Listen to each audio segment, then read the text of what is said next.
নমস্কার। আজও একটা দারুণ রেসিপি নিয়ে আপনাদের সামনে সুজাতা রান্নাঘরে হাজির হয়েছি। আজকে আমি রান্না করব কুলের শাকের চচ্চড়ি রান্না করব আলু দিয়ে চিংড়ি মাছ দিয়ে। আপনারা সঙ্গে থাকুন, দেখতে থাকুন। আমি এখন শাক তুলতে এসেছি।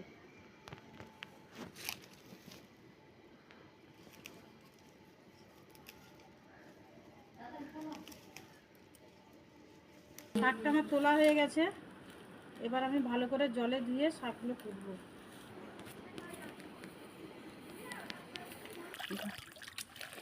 শাকগুলো আমি পুকুরের জলে ভালো করে ধুয়ে নিচ্ছি। প্রথমে শাকগুলো আমি পরিষ্কার করে বেছে কেটে নেব।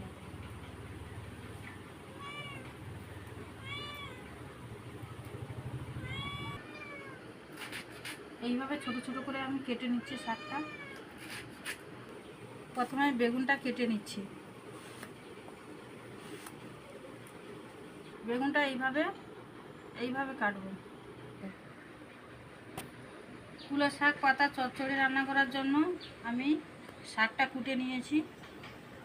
এই সর্ষের তেল দেবো, চিংড়ি মাছ দেবো, সর্ষে বেটে দেবো, কয়েকটা নিরামিষের বড়ি যে বলে সেই বড়ি দেবো, লঙ্কাগুলো আমি বেটে দেবো শিলনোড়াতে, দেবো একটা পেঁয়াজ কুচিয়ে দেবো, হলুদ, লবণ।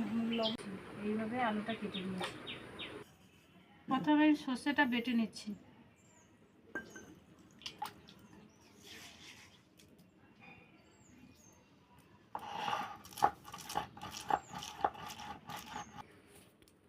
সর্ষেটা আমার বাটা হয়ে গেছে। এবার জিরে বাটবো। আমি জিরেটাও বেটে নিচ্ছি। জিরেটা আমার বাটা হয়ে গেছে। এবার আমি লঙ্কা বাটবো। এবার লঙ্কাটা আমি বেটে নিচ্ছি। লঙ্কাটা আমার বাটা হয়ে গেছে। এবার আমি নিয়ে নিচ্ছি।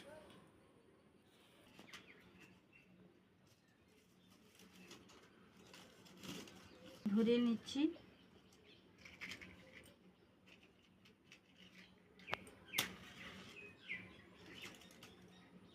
এবার আমি কড়াইতে কিছুটা সর্ষের তেল দিয়ে দেবো চিংড়ি মাছটা ভেজে নেওয়ার জন্য। তেলটা আমার গরম হয়ে গেছে। এবার চিংড়ি মাছগুলো আমি দিয়ে দেবো।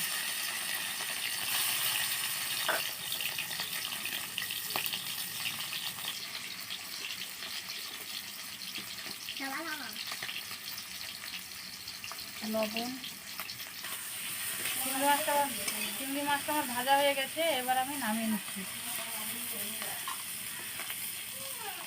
কড়াইতে আমি কিছুটা সর্ষের তেল দিয়ে দিচ্ছি তরকারিটা রান্না করার জন্য।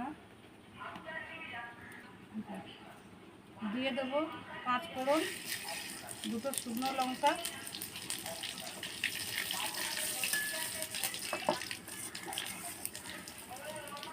লঙ্কাটা আমার লাল লাল করে ভাজা হয়ে গেছে। এবার দিয়ে দেবো পেঁয়াজ,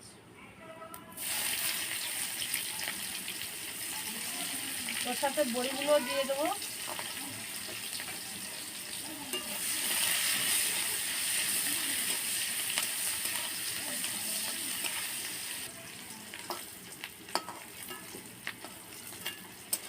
লাল লাল করে ভাজা হয়ে গেছে। এবার আলু বেগুনটার মধ্যে আমি দিয়ে দেবো।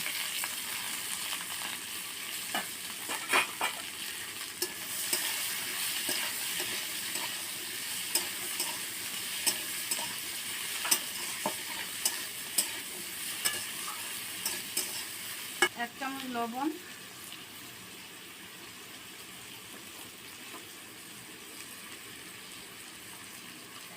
এক চামচ হলুদের গুঁড়ো।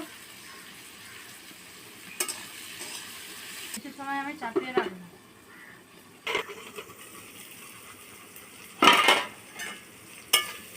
সবজিটা আমার ভালো করে ভাজা ভাজা হয়ে গেছে। এবার আমি শাকটা দিয়ে দেবো।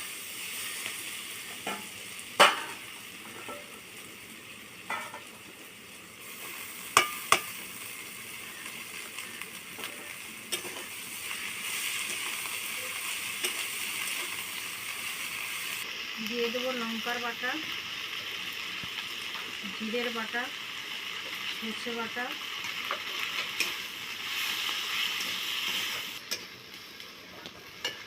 এবার দিয়ে দেবো ভেজে রাখা বড়ি আর চিংড়ি মাছ।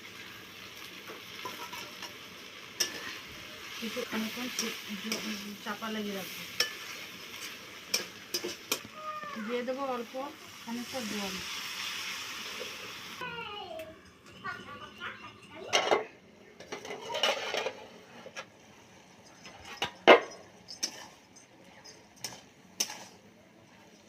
চাপা লাগিয়ে রাখবো।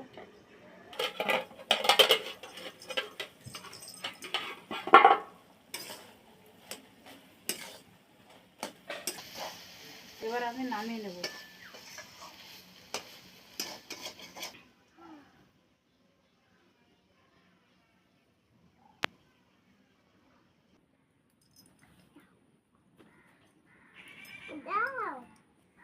রান্নাটা আমার হয়ে গেছে। এইভাবে আপনারা বাড়িতে কুলের শাক পাতা, আলু বেগুন, চিংড়ি মাছের চচ্চড়ি করে খাবেন। আর আমার উনানের